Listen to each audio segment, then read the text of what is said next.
This episode of Heather's Do Vegas is proudly sponsored by Valley Girl Shop. Valley Girl Shop isn't just a brand, it's a whole vibe. Founded by a true San Fernando Valley native, Valley Girl celebrates the bold, confident spirit of Valley girls everywhere, from the Las Vegas Valley to Phoenix and LA. At Valley Girl Shop, you'll find more than just trendy clothes. You'll discover a full lifestyle. We're talking fun, expressive apparel, statement-making tumblers, sleek yoga mats, and must-have weekender tote bags that take you from brunch to beach in style. Whether you're repping your city or just living life with flair, Valley Girl has you covered.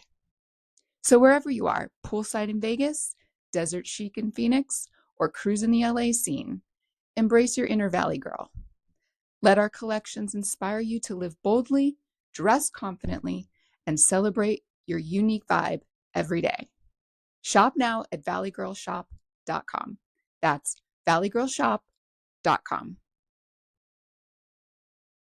You're listening to Heather's Do Vegas. Join your go-to duo for all things celebrity gossip, reality TV reviews, fashion tips, and of course, all the inside scoop on Sin City.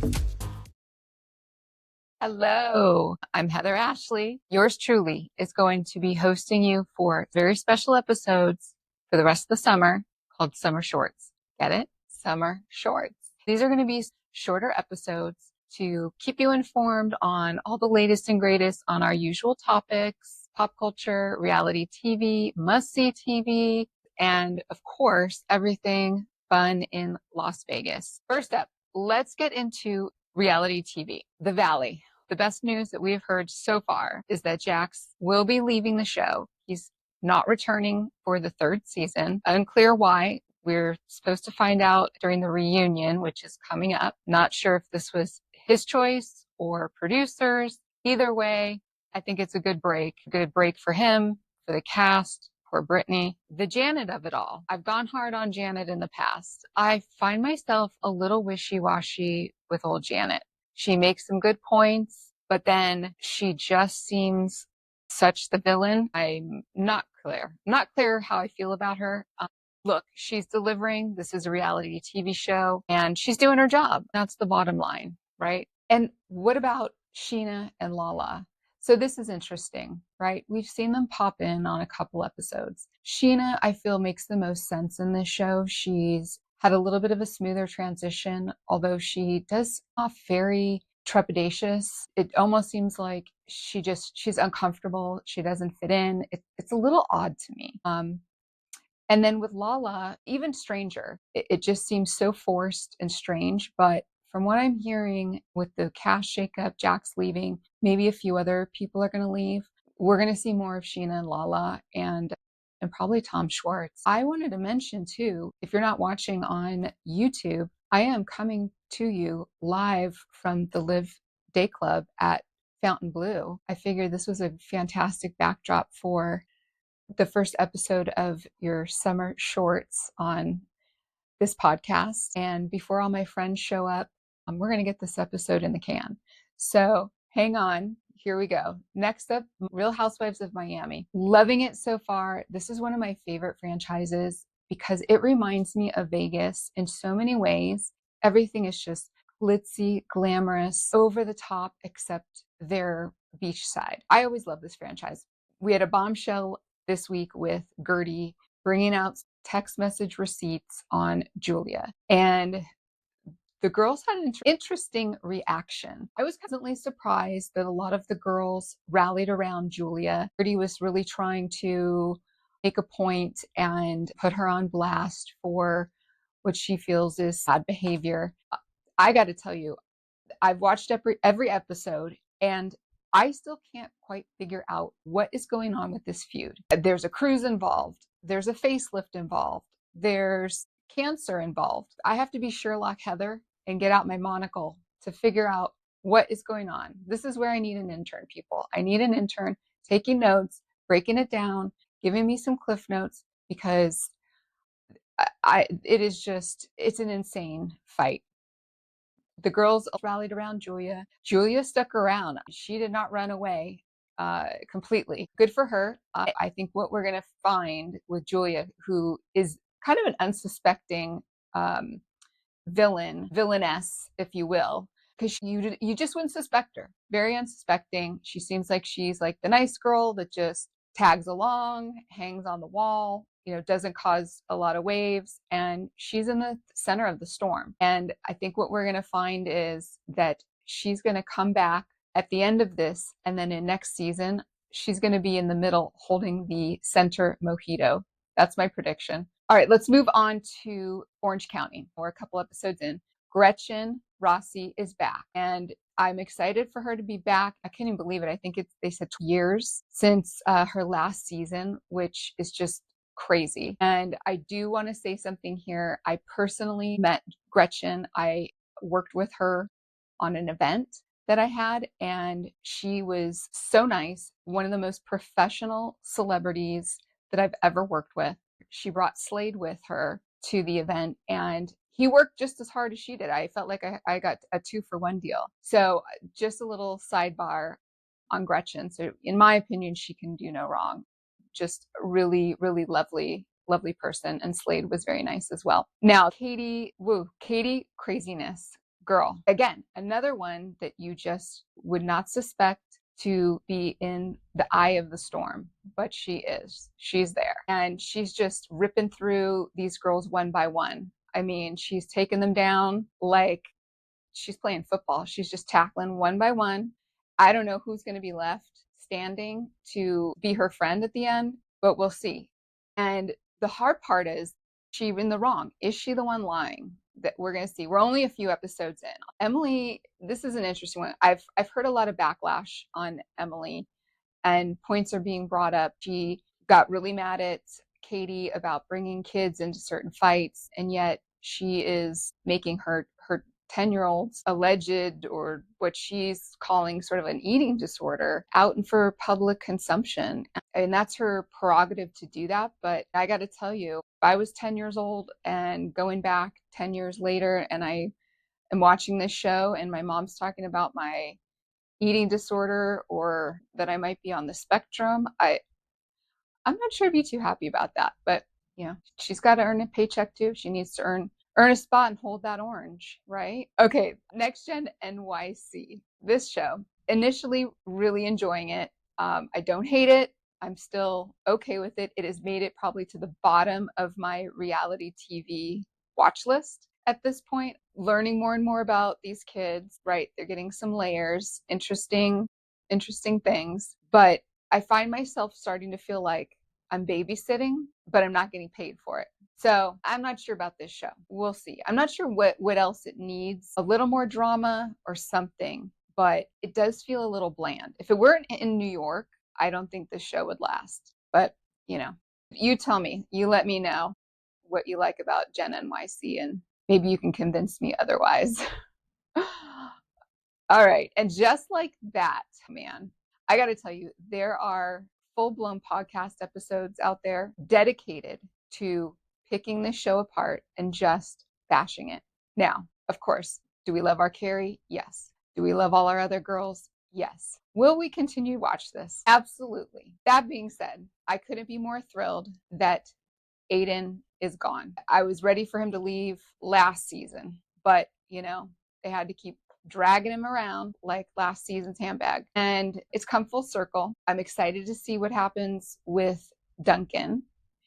And I'm also excited to see what else transpires with Carrie getting out there and dating and bringing this show kind of back to its core, back to its origin is what we need, because we've seen all these characters, quite frankly, stray from their core that we knew and love and grew up with, and just become weird characters of themselves. So we need to reel it in and bring it right back to its origins. That's what I would like to see. And I think everyone else would too. So goodbye, Aiden. And let's bring some other boys into the mix. We need to, bring the sex back into our old Sex in the City and Just Like That. Now I want to share with you guys some fun Vegas adventures that I have had so far this summer. And there'll be more to come. This is just a few things that I wanted to share with you. And of course, add on some of my local Vegas gal tips and tricks, recommendations. First up, I went to the New Kids on the Block concert. This was 4th of July weekend, and it was the last weekend they were playing for the summer. They will be back the first 2 weekends in November, not to fret. So for this show, it was packed. This was at the Dolby Theater at Park MGM. And to my surprise, my husband went with me and my son. That made it even more fun and special for me because I never thought in a million years they would go. They did. And to their surprise, they had a great time and they didn't feel completely alone. There were a lot of guys there. As a matter of fact, in the row in front of us, it was all couples. Everybody was on their feet the entire time, dancing. The show was started at 8. They came on about 8:20, so not too late. They had great stage props, really utilized the stage fantastically. These guys are not only great singers, great entertainers as well. They're in their mid-50s, pushing into, kudos to them. They've still got the right stuff. There were a lot of things out there showing Jordan taking his shirt off. I was waiting for the moment. He never did. No one did. All clothes remained on. Still great show. I did want to mention this locals pro tip. All right, so when you leave Dolby or if you leave T-Mobile from an event, and they're right across the street from each other, typically, right, people will go over to Park MGM to utilize the rideshare or get a taxi. For rideshare in particular, it is always slammed after any of these events. And you're waiting around and it's chaos. And it's really kind of a bummer after you've had a fun time at a game or a show. Here's my tip, and I've done this now a few times. Of course, if you're willing to stay out a little bit later after your event ends, is to go into Park MGM. They've got a great restaurant called Bavette. And if you jump on Open Table, they usually have reservations starting 10, 10:30, even a little later. Pop in after the show and grab a little appetizer. Don't need to have a heavy meal and just wait out the crowd. It's an excellent menu, great place. And then once you're done, boom, you pop right into your car and you're out of there. The other thing is walk over to New York, and there's an entrance that connects right off of Toshiba Plaza in front of T-Mobile, and you can take your rideshare or taxi directly from there really quick. Next up, I have a review of the new Flamingo Go Pool. The Go Pool is fully open and functional. They did have a lot of delays in getting open and running. There's videos out there, but it is open and running, I can tell you firsthand. We had some folks in town who were staying there, and it was a great opportunity to meet them out and check out the new pool. We got a daybed. We opted to have the daybed at the family pool, which is neighboring the Go Pool, which is the 21 and over adult pool. Now, I will give you some inside scoop. You go on their website, you're interested in a daybed or a cabana. If you choose to be in the Go Pool area, it is more expensive all the way around. If you go on the family side, it is less, but you do have the option of just renting from noon till close as opposed to the entire day. Over at the Go Pool, they're making you rent the entire day. Another thing that happened I wanted to share, which I had not ever have happened to me before in renting a daybed or cabana, is that the price from when I first looked at the daybed to when I booked it increased by about $40. I was looking at the pricing and just the situation and renting probably a week prior and then a few days leading up. I finally decided to book the Wednesday before the Saturday that we went, and the price had increased. Word to the wise, you're going to rent, do it a week in advance and you'll avoid price jump.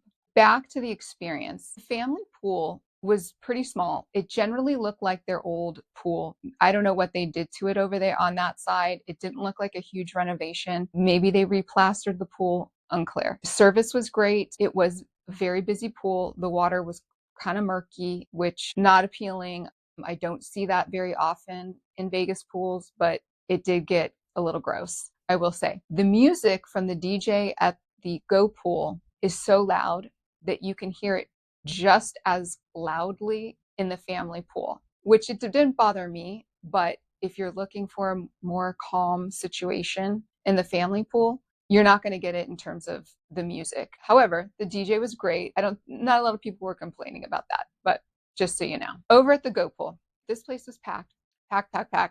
I'll put pictures up and video. You can see, insane. The crowd was great. It was really fun. As I mentioned, they have a DJ that's elevated like on a second level with a water curtain that's coming down. They have this massive circular swim up bar that's in the pool. Another tip I would say is if you're going to rent anything at the Go Pool, you're going to want to rent one of the water beds situated actually in the water. They have a giant shelf of about a foot of water before you even step down the steps into the pool. And there's quite a few. There's probably 20, 30 of these beds, and they all have umbrellas. And it's just really nice because you're there in the action. Stuff is close by. You can put your feet in the water. That would be my recommendation. The cabanas there are way back off along the wall. It's a bit of a walk to get there. So I wouldn't recommend that. I don't think it's worth the money unless you have a really big party of people. The other thing that I thought was interesting about the Go Pool crowd was that it was quite a mixed bag of people.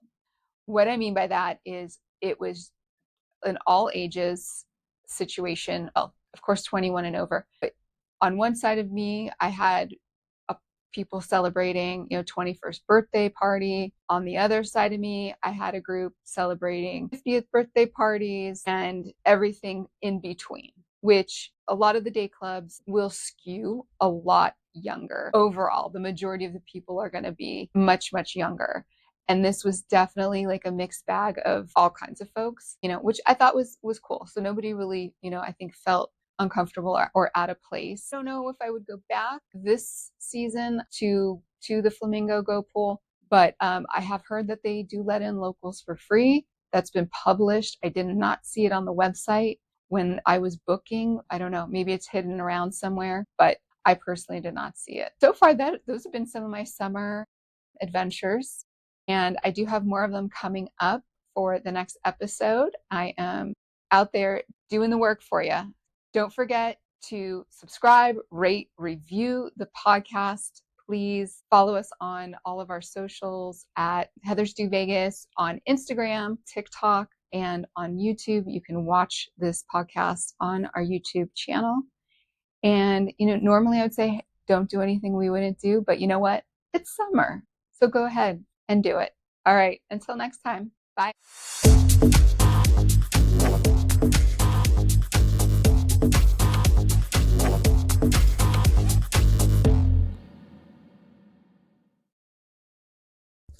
This episode of Heathers Do Vegas is proudly sponsored by Valley Girl Shop.